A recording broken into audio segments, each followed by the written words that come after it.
Godzilla vs. Kong has been a huge success. And it's crazy to think about if you consider the circumstances that this movie has had against it, considering movie theaters right now are at anywhere from 25 to 75% capacity. A lot of movie theaters aren't even open right now. And the movie's on HBO Max. You don't even have to go to the theaters to see it. Nevertheless, the movie's at $400 million, which is a tremendous success. It's made money. It's made lots of profit. And, it says a lot. It says a lot. I really enjoy this movie. I thought this is a great movie, fantastic movie. There's no politics in it. It's literally just a giant lizard and gorilla fighting. And what more could you ask for? It's a fun movie. I really liked it. I'm a big Godzilla fan too, so for me this was great to see. Been a long time since these two have fought. But anyway, it's a very big success. And there's been some people that have been trying to throw some salt on it. A lot of critics are mad that it doesn't have any politics in it. There's no agenda. There really isn't. It's a very shallow movie when it comes to plot, but I mean, you know what you're getting here. You're getting Godzilla versus Kong, and I think that's all a lot of people wanted, which is why it's at $400 million.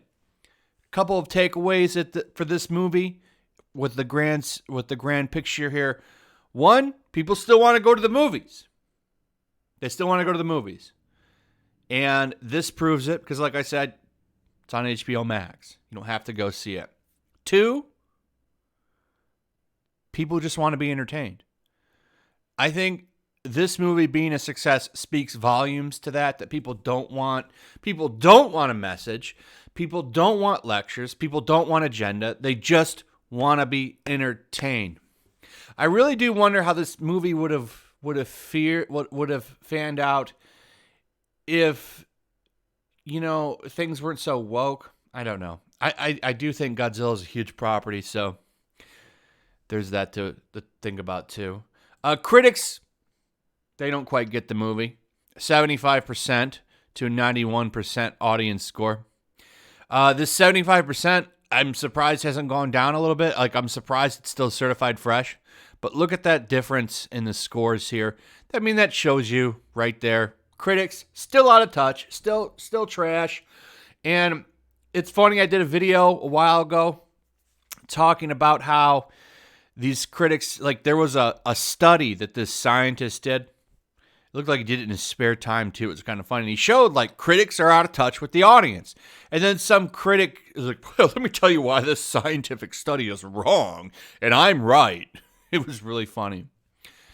Nobody listens to critics anymore. And it's always fun to just point out their bad takes. So this is going to get them even saltier. In fact, the article that announced it is even salty about it. So we are getting a sequel to Godzilla vs. Kong, at least in some fashion. They're talking about calling it the Son of Kong, which means they're going to move forward in the Kong direction. Obviously, they can do Kong and the Hollow Earth and kind of do a Kong and Crystal Island sequel. Godzilla's up in the air. Something's going on with Toho hasn't negotiated anything with Legendary yet, which I think is a mistake because all they do is collect money for this while Hollywood does everything. But I think they want to go in their own direction, which is a shame. I like both takes, Shin Godzilla and Godzilla 2016 are two of my favorite Godzilla movies. In fact, they're in the top 3 with 1954 up there as well with it. I wish they'd just keep making both because, it's just more Godzilla. I enjoy both directions. But, that's all up to Toho. So it does seem that if they decide to move forward, and it looks like they are, and they're bringing back Adam Wingard to do the sequel, and I like that. The guys, I thought Godzilla vs. Kong was one of the best movies that they've made. I still like 2016 the best. I think that was a really, really good example of a good Godzilla movie. But he's coming back, so that it'll be just a lot of fun, which which I appreciate. But even in this, look at this. One possible title being floated internally at legendary Son of Kong. And then here's how it starts. It wasn't the most encouraging start. Some salt in this article. About the movie's success. About the fact that, this movie did well. A lot of critics don't like it because there's no social message. They want everything to be some kind of like lecture, Because keep in mind, these people sit, in their little California Starbucks, very out of touch with regular people, very much a part of the cult. And they want messages all the time. It's like going to church for them, So, I don't know if Godzilla's going to be in another version of this movie. It's up to Toho. I'd like them to just do another Godzilla versus Kong type movie. Maybe have them team up again. Or just branch off, do another Godzilla and another Kong movie. I mean, the more, the better.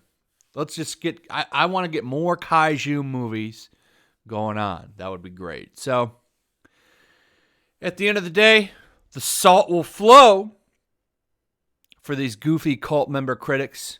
And we get to enjoy good, awesome times with monsters bashing the shit out of each other, which is all I want. It's nice to have some entertainment. And I like this director. Just wants to give mindless fun. I was a little turned off to a Face-Off sequel. He's apparently doing one. If I can, just expect good times and no lectures from this dude, this guy's career will be one to watch. Anyway, that's pretty much it. Let me know what you guys think in the comments below. Also, if you would, please like, subscribe, share the video. Make sure you're still subscribed. Hit that notification bell. And I'll see you guys on the next one. Peace. Also, if you want to help support the channel, check out my Teespring store. There's a link in the description. You can find some merchandise in there that you might want to check out. Also, take a moment. Make sure you're still subscribed to the channel.